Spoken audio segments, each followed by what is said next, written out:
अमीर नंद गरीब नंद। हेलो दोस्तों। प्रिया और रजत की शादी अभी नई नई हुई रहती है। उसकी शादी से उसकी दोनों बहनें बहुत खुश रहती हैं कि हमारी छोटी प्यारी भाभी आ गई हैं। देख बेटा, तेरी भाभी अभी अभी शादी करके आई है। उसको यहाँ के रहन सहन के बारे में नहीं पता है। अब तुम दोनों को ही सब समझाना पड़ेगा और अपने घर ले जाकर इसको अपना घर दिखाओ और घुमाओ फिराओ। अपनी भाभी की खातिरदारी अच्छे से करो। प्रिया बेटा, तू पहले अपने बड़ी ननद के यहाँ चली जाना और फिर छोटी ननद के यहाँ। सीता बड़ी है तो उस नाते पहले सीता के यहाँ और फिर गीता के यहाँ। नहीं नहीं माँ, भाभी पहले मेरे घर आएगी। माँ जी और गीता दीदी, आप दोनों प्लीज लड़िए मत। मैं पहले गीता दीदी के यहाँ ही चली जाऊंगी। गीता दीदी के यहाँ लंच और सीता दीदी के यहाँ डिनर कर लूंगी। दोनों जगह हो जाएगा। माँ जी, हम दोनों दीदी के यहाँ जा रहे हैं। आप अपना ख्याल रखिएगा। रजत अभी कमरे से चाबी लेकर आते ही होंगे। रजत रूम से आता है और बाहर की तरफ चला जाता है। फिर वो दोनों गीता के घर के लिए निकल पड़ते हैं। प्रिया अपनी सास से बोलती है, माँ जी, आप अपना ख्याल रखिएगा। हम दोनों जाकर जल्दी ही वापस आ जाएंगे। आप अपनी दवाइयाँ टाइम से ले लीजिएगा। थोड़ी ही देर में वो दोनों गीता के यहाँ पहुंच जाते हैं। रजत सबसे पहले अपनी माँ को कॉल करता है। हेलो माँ, हम दोनों अच्छे से पहुंच गए। आप अपना ख्याल रखना और दवाइयाँ टाइम से ले लेना। हम लोग यहाँ से निकलते ही आपको कॉल कर देंगे। ठीक है माँ, आप अपना ख्याल रखना अच्छे से। चलो माँ, मैं अब फोन रखता हूँ। और बताइए गीता दीदी, कैसी हैं आप? मेहमानों के आने पर बहुत काम हो जाते हैं ना। आप ठीक तो हैं? सुबह से काम करते हुए थक गई होंगी। मैं तो बिल्कुल ठीक हूँ प्रिया भाभी। और कैसा थकान? मेरे घर नौकर चाकर हैं, सारे काम कर लिए। खाना होटल से मंगवा लिया है, बस आता ही होगा। बस ये फोन लगाने ही वाले थे, तब से आप लोग आ गए। मुझे कोई थकान नहीं होती है। हेलो डिलीवरी बॉय, कहाँ रह गए तुम यार? बहुत देर लगा रहे हो। कभी इतना लेट नहीं होता है। जल्दी करो जरा, मेहमान आए हुए हैं। इतने में दरवाजे की घंटी बजती है। जरूर डिलीवरी बॉय होगा। चलो, खाना तो आ गया। चलिए आप सब डाइनिंग टेबल पर बैठिए, मैं खाना लेकर आती हूँ। हाँ रुक जाओ, आती हूँ। ज्यादा घंटी नहीं बजाओ। देखना प्रिया भाभी, खाना खाकर मजा ही आ जाएगा। यहाँ की 5 स्टार होटल से मैंने खाना मंगाया है। बहुत ही टेस्टी होता है यहाँ का खाना।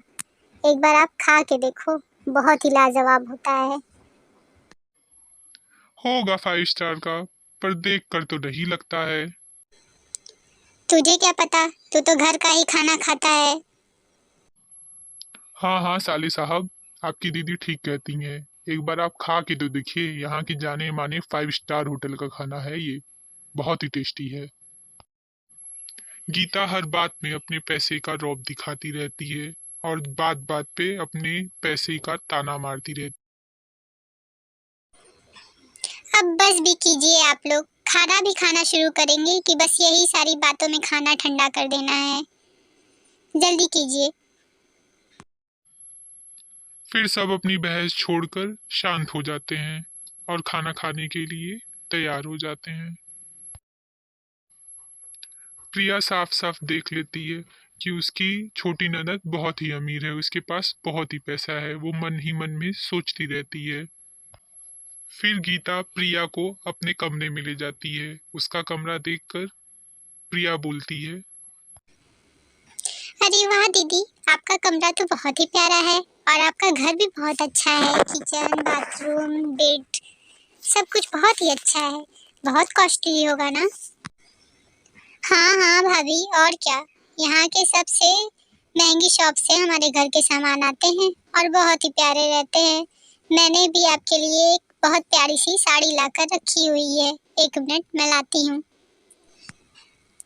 ये लो भाभी, ये साड़ी आपके लिए मैंने यहाँ के सबसे महंगे दुकान से ली है। वाह दीदी, बहुत ही अच्छा है। अच्छा, अब हम चलते हैं। फिर वो डिनर के लिए सीता के घर जाते हैं। अरे अरे भाभी, आ गई तुम, आओ। और सफर में दिक्कत तो नहीं हुई? तुम ठीक तो हो? और बताओ भाभी, क्या हाल चाल है? थक तो गई होगी भाभी सफर से। हाँ, थोड़ी बहुत थकान तो हो ही गई है, पर मैं ठीक हूँ, आप फिक्र मत करो। चलो चलो भाभी, हम सब मिलकर खाना खाते हैं। आज मैंने बहुत ही प्यार से आप लोगों के लिए खाना बनाया है। आज मैं सुबह से आप लोगों के आने की इंतजार कर रही थी, और देखिए बहुत अच्छे अच्छे पकवान बनाए हैं मैंने। आइए, चलिए, चलो भैया, आओ चलते हैं। अरे वाह दीदी, तुमने अपने हाथों से खाना बनाया है। मुझे तो पता ही था मेरी सीता दीदी अपने भाई की खातिरदारी अपने हाथों से बनाए हुए खाने से ही करेगी। मुझे पता था पहले से ही। अरे दीदी, हम लोग जमीन में खाना खाएंगे, पर गीता दीदी के यहाँ तो टेबल कुर्सी है। आपके यहाँ नहीं है क्या? आप लोग जमीन में ही खाना खाते हैं? इस बात से सीता बहुत दुखी होती है और बोलती है, हाँ दीदी, हम लोग के यहाँ टेबल कुर्सी नहीं है। फिर सभी बैठकर खाना खाते हैं बातचीत करते हुए, और बैठकर बाद में बहुत सारी बातें करते हैं खुशी खुशी। फिर थोड़ी देर बाद घर से जाने का वक्त हो जाता है। सीता ने अपनी भाभी के लिए अपने हाथों से कढ़ाई करके एक चादर बनाई थी, जो उसे वो लाकर देती है। मुझे तो गीता दीदी ने बहुत ही सुंदर 5,000 रुपए की साड़ी दी है। भाभी, इस चादर पे मैंने अपने हाथों से कढ़ाई की है, बहुत ही प्यार से की है भाभी। एक बार आप इसको देखिए तो। पर है तो सस्ता ही। अच्छा दीदी, हम चलते हैं। कुछ दिन बाद सीता और गीता दोनों अपने मायके आती हैं अपने माँ और भाभी से मिलने। जहाँ गीता अपनी कार से आती है, वहीं सीता ऑटो से आती है। सीता बहुत गरीब होती है, पर वो अपने हालातों से समझौता करके अपनी जिंदगी गुजारती है। दोनों बहनें घर में दाखिल होती हैं। माँ, भाभी, कहाँ हो आप दोनों? हम आए हुए हैं, आप दोनों का कुछ पता ही नहीं है। माँ, भाभी, आइए आइए सीता गीता दीदी, कैसी हैं आप लोग? रास्ते में कोई दिक्कत तो नहीं हुई? आइए, चलिए आपके लिए कुछ खाने को बनाती हूँ। हाँ हाँ भाभी, चलो चलते हैं। हाँ हाँ बच्चों, चलो कुछ खा पी लो। चलो आओ। सभी लोग डाइनिंग टेबल के पास आ जाते हैं।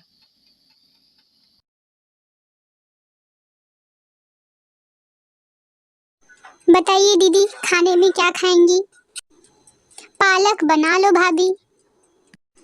मैंने आपसे नहीं, गीता दीदी से पूछा है।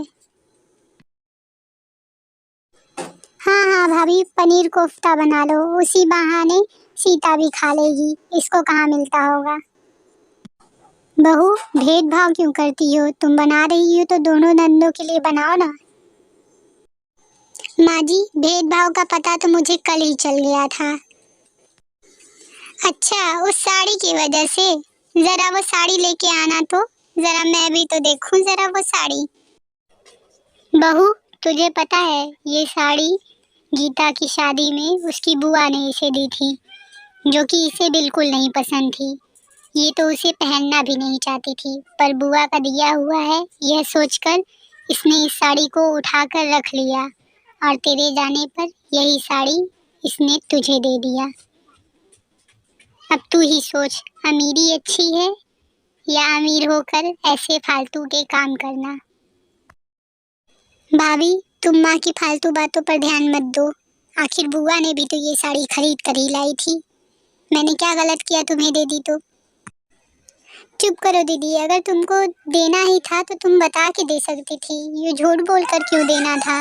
मेरी ही गलती है जो मैंने अच्छे को बुरा और बुरे को अच्छा समझा। फिर वो सब अपने घर चली जाती हैं।